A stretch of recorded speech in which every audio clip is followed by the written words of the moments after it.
You know, this is where the whole "it's just a beta" theory really starts to show its cracks. But what kind of planet is Pathos? Pathos was a blue board with an identical layout to Jupiter's. Ogira, Godzilla, the Sea Serpent, and now Gabara from All Monsters Attack. Gabara only showed up once in the movies, so definitely an obscure pick in my eyes. I couldn't tell who it was at first. I had to hover over the piece to see who it was. Pathos was strange. Can't really describe the music. It was everything at once, like asking a rock band to make every genre of music fit into one song. It's slow and sad, but immediately sped up and slowed even more, and then had metal-sounding segments. They were each short parts and were separated by what I assume was a cymbal sound.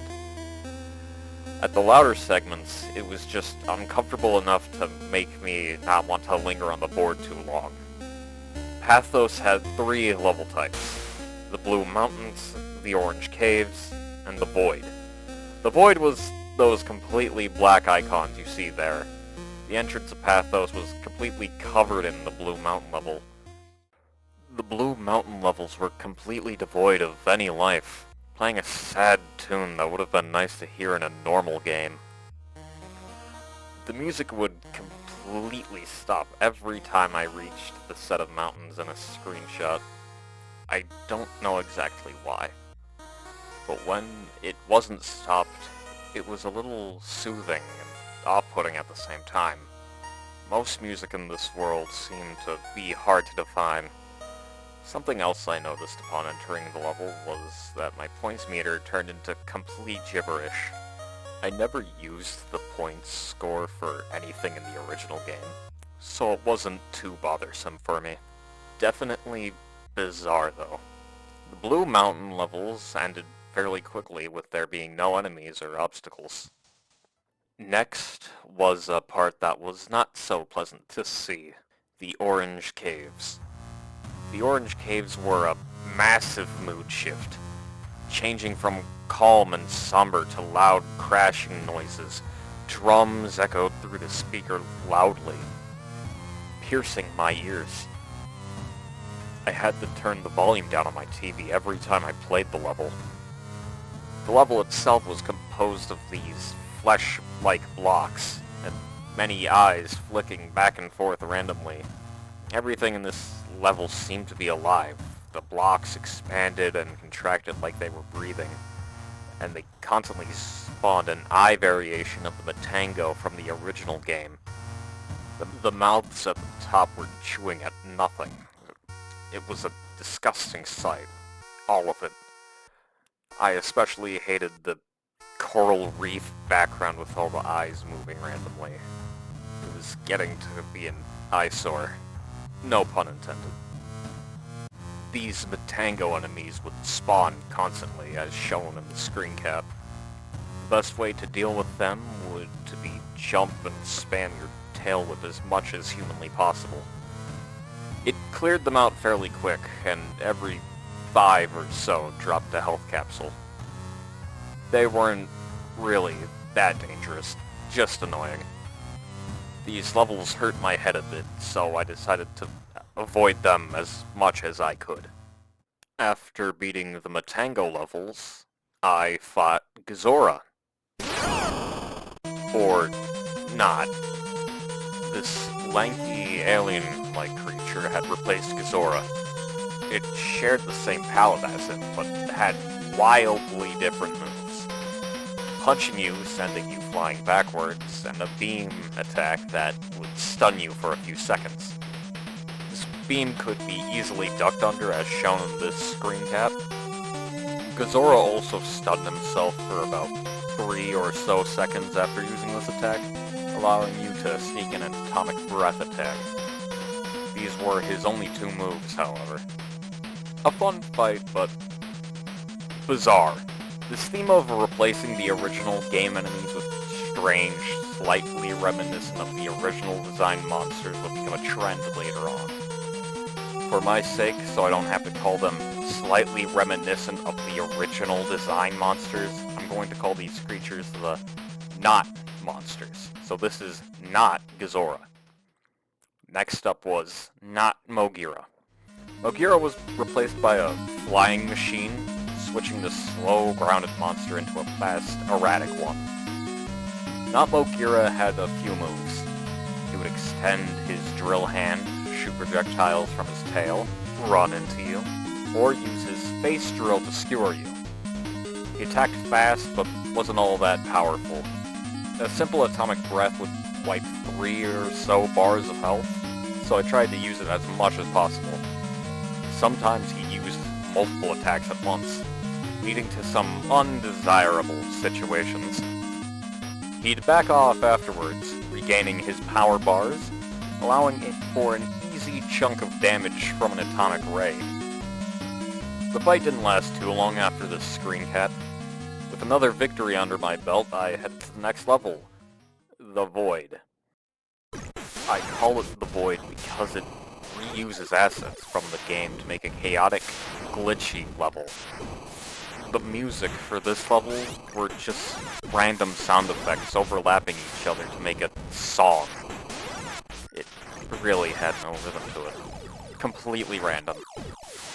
My experience in this level would be short-lived, as I was intercepted by these things.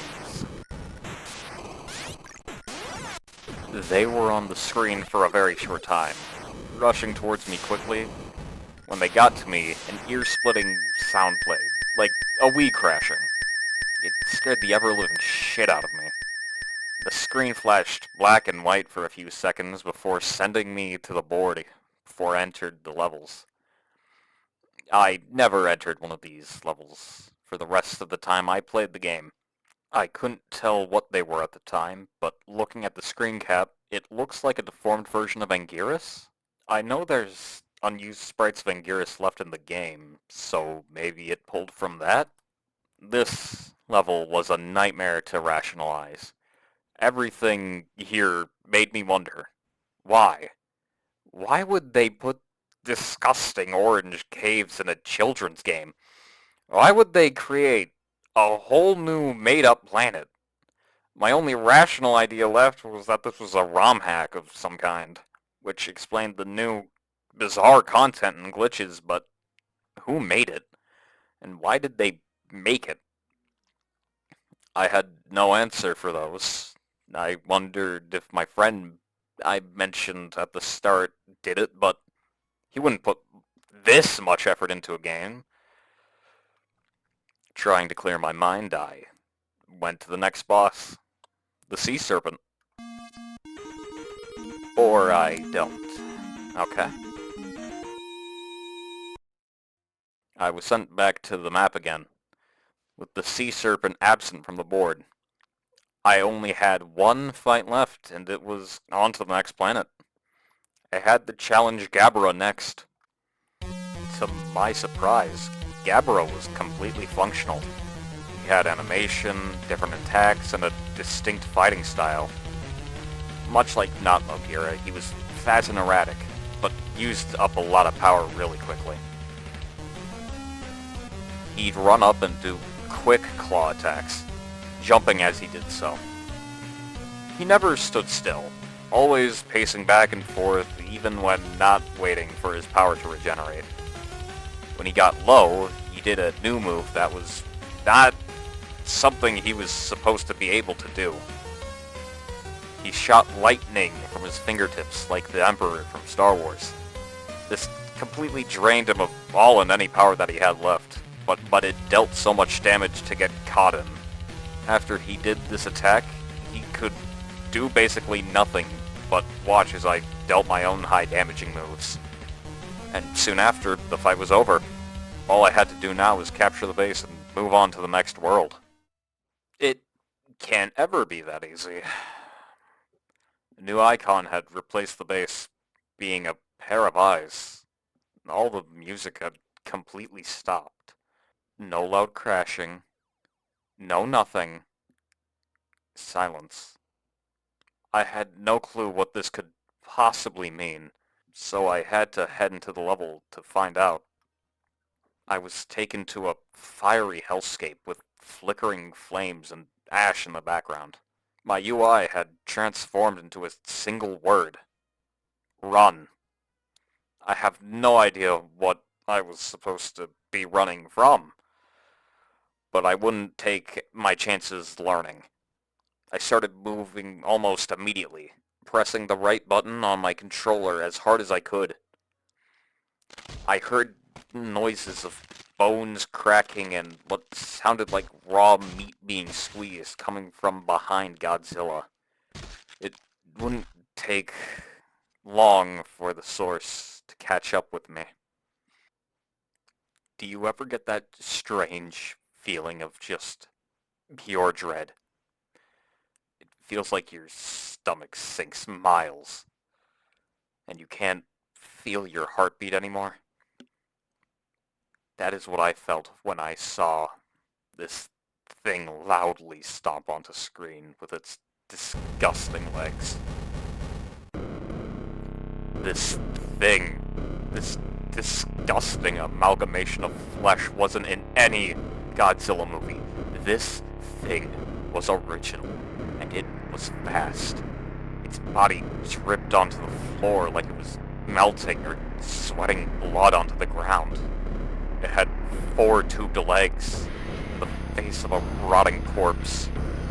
As it got closer, I couldn't tell if it was my breathing or it's that thing I was hearing when I was staring at Godzilla.